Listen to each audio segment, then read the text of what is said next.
Just wanted to add at the beginning of this video that at some point in time I talk about how the harvest assist motor just didn't look right. When I originally recorded the video, I decided not to replace the harvest assist, but now I'm back about a month and a half later, and the harvest assist motor was bad, and it got stuck in the out position. The machine was making bricks of ice, but I went ahead and swapped it out. Now it's back up and running. So when you watch this video and you see me mess with the harvest assist, saying that it's loose and it's not kind of looking right, I should have gone ahead and replaced it at that point in time, but because the machine made ice, I just left it in there. Shouldn't have done that. Today we're going to be troubleshooting this Ice-o-matic ice machine. This Ice-o-matic apparently was making a strange sound. The customer unplugged it because they were afraid that something was going to happen to their machine. What we're going to do is we're going to open it up, see if we can recreate that sound, see what's going on with the machine, and see if we can fix it.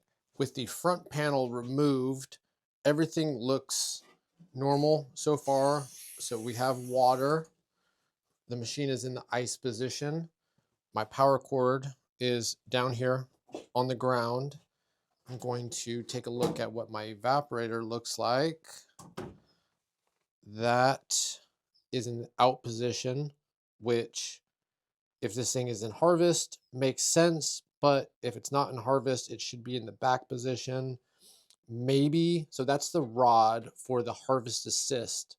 So it's the harvest assist rod. Its job is to push forward on the back of the ice sheet so that the ice falls off. We want to check our evaporator while it's nice and clean, or excuse me, while it's nice and dry, see what it looks like. These evaporators have a tendency as they age to start to separate, which just means that these horizontal slats come unwelded from the back wall and they start to move forward, which causes ice to form behind the grid. So when it goes to harvest the ice, it doesn't actually harvest the ice. It just kind of, how do you say? It doesn't harvest the ice. It just, eventually the rod will bust through the ice.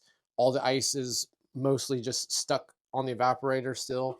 It goes into the next cycle and then it just kind of builds up, and then you end up with a big old block of ice formed on the evaporator.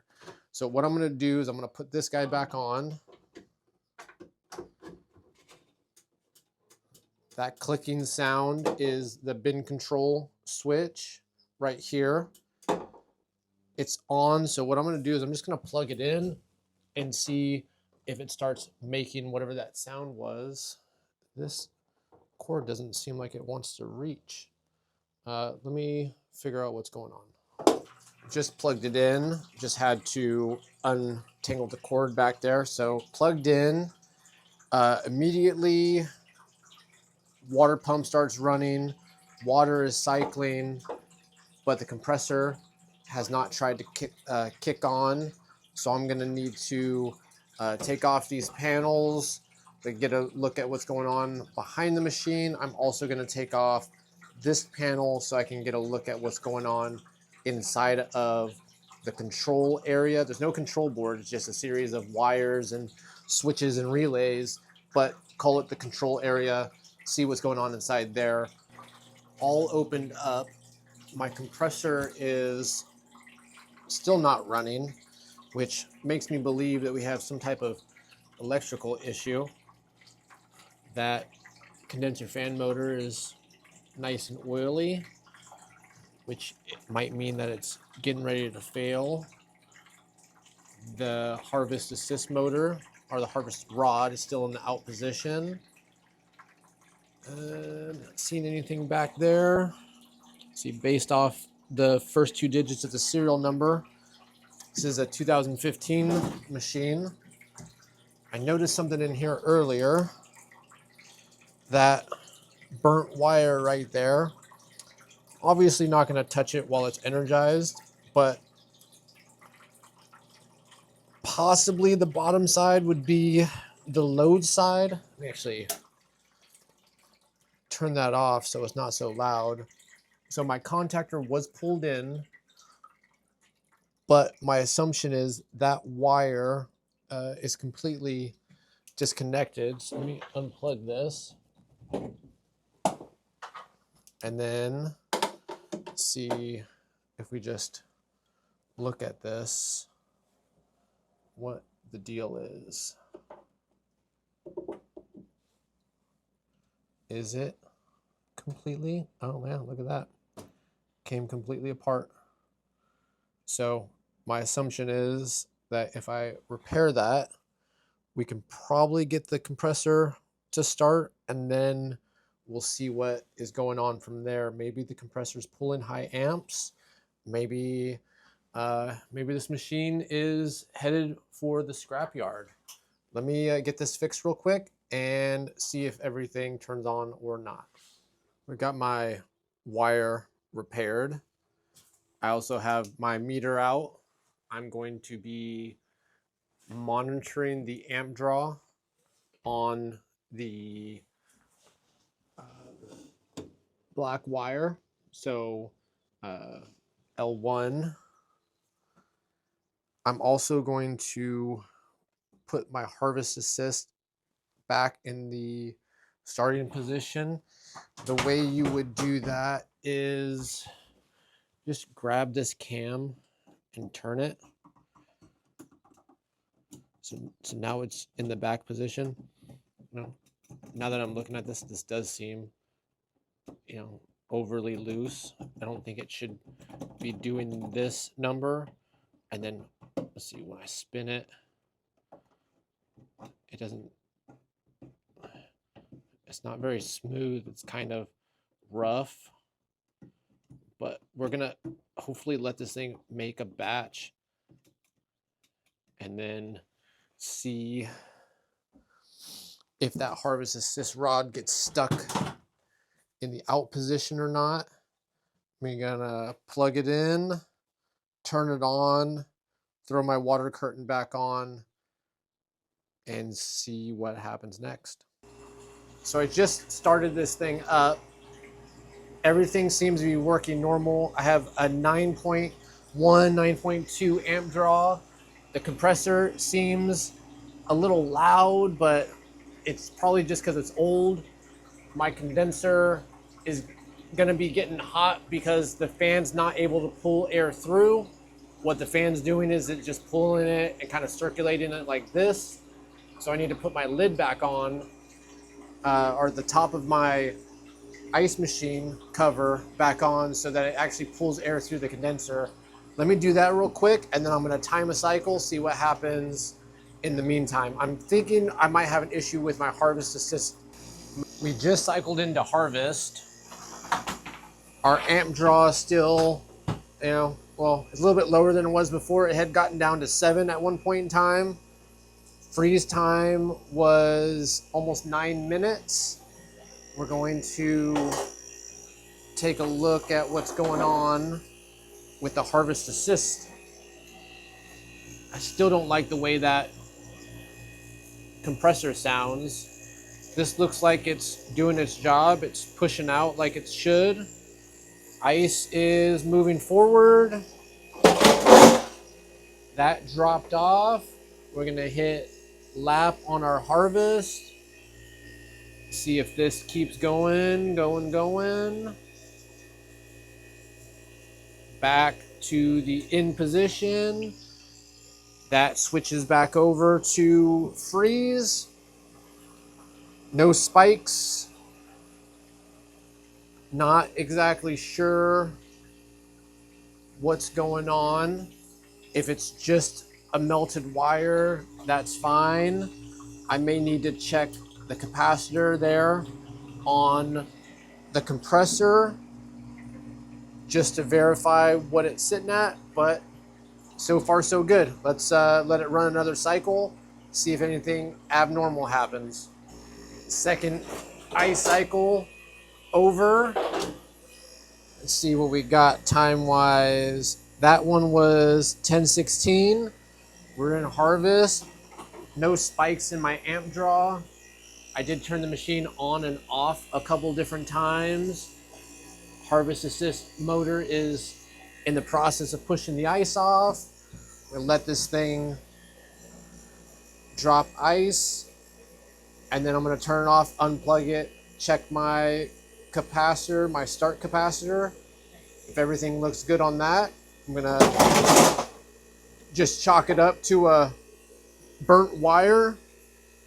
Don't know why that happens, but if I'm being totally honest, it's not the first time that the one of the wires on my contactor has burnt like that. So now we're back into freeze. My lines just went from being hot to cold. So we're gonna stop that. And we're gonna go ahead and stop that and unplug it. And then I'm gonna go ahead and check on my capacitor. Very important bit of info: when you remove these capacitors, these things hold a charge, and if you end up touching across the two of these with your fingers, it will shock the heck out of you. Even with the machine unplugged, these things are like little batteries. This particular capacitor is measuring, in just a second, 357. Let's see what it says the second time. A little bit different that time, a little bit higher. I'm not really concerned with higher. I'm concerned with lower. See, third time, and I'm just going to put it back in, call it good. Yeah, it's about the same. A couple little differences here and there, but I'm just going to go ahead and throw that back in, call it good. Just tell the customer that we found a burnt wire inside of our control box and that we fixed it, and everything should be good to go. And if they have any more issues, give us a call. Whenever I'm troubleshooting an ice machine, I usually just try to start at the very beginning, turn it on, see what happens. There's a sequence of operations that when you turn the machine on, press the power button or flip the switch, certain things are supposed to happen.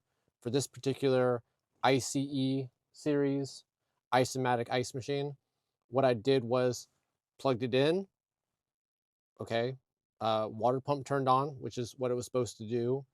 The compressor was supposed to start, compressor didn't start. When you turn the power switch on for an ICE series ice machine, it goes immediately into freeze. It just starts in freeze. When the compressor didn't start, I knew right away that there was something wrong, that either the compressor, for some reason the compressor wasn't getting power. Because the compressor was getting power, it would at least get hot, maybe you get some humming, maybe you would get some clicking of the internal overload opening, but in this case, I wasn't getting anything. So that immediately leads me back to the contactor. The compressor gets its power from the contactor. Sometimes the contacts close, but they don't pass power. It's just a bad contactor. In this scenario, the wire, the black wire coming from the load side of the contactor to the compressor had just melted and come disconnected. No real rhyme or reason why that I could see. Usually in a scenario like that, it's the compressor pulling high amps. In this case, I didn't see high amps for the compressor. It was between, somewhere in the 8 range, sometimes in the 7s, sometimes in the 9s, but not anything worrisome. Once I repaired the wire, plugged it back in, the machine worked just fine. I did end up removing the start capacitor, checked the microfarads on that. Everything looked good.